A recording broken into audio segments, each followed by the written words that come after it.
Alam mo ba kung ano ang isa sa pinakamahirap na laban ngayon? Hindi laban sa ibang tao, hindi laban sa kakumpetensya, kundi laban sa sarili.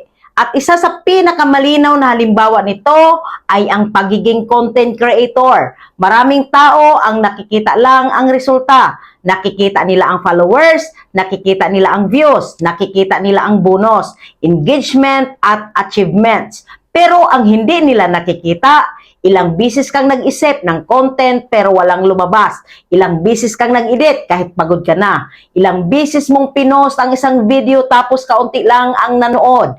Ilang bisis mong tinanong ang sarili mo, may patutunguhan pa ba ito? At doon, nagsisimula ang tunay na laban. Kasi sa pagiging content creator, hindi sapat ang sipag lang. Kailangan mo rin ng pasensya. Kailangan mo ng disiplina. At higit sa lahat, consistency. May araw na mataas ang views. May araw na halos walang pumansin. May content na pinaghandaan mo pero hindi nag-viral. At may simpleng content na hindi mo inaasahan pero biglang umangat.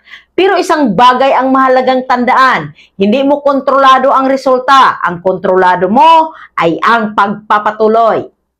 Maraming tumitigil hindi dahil walang kakayahan.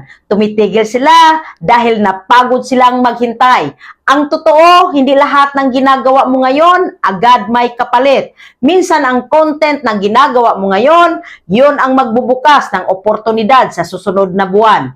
Minsan ang video na walang views ngayon, yun pala ang dahilan para may makilala sa iyo bukas. Kaya huwag maliitin ang maliit na hakbang. Ang isang malaking account, nagsimula rin sa kaunting followers. Ang isang kilalang creator, minsan din walang nanonood.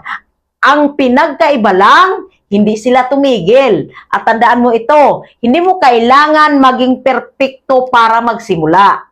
Mas mahalaga ang marunong magpatuloy kaysa sobrang galing pero madaling sumuko. Kung content creator ka, huwag mong ikumpara ang chapter 1 mo sa chapter 100 ng iba. Ang trabaho mo ay gumawa, matuto, mag-adjust at bumalik ulit kinabukasan. Dahil sa mundong ito ng content creation, ang panalo hindi laging pinakamabilis.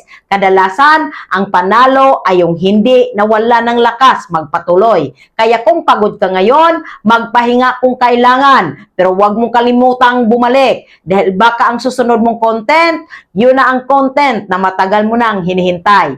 Patuloy lang, gumawa lang, at maniwala na may bunga ang consistency. Natulungan ba kita? Paki-comment and see you in the comment section.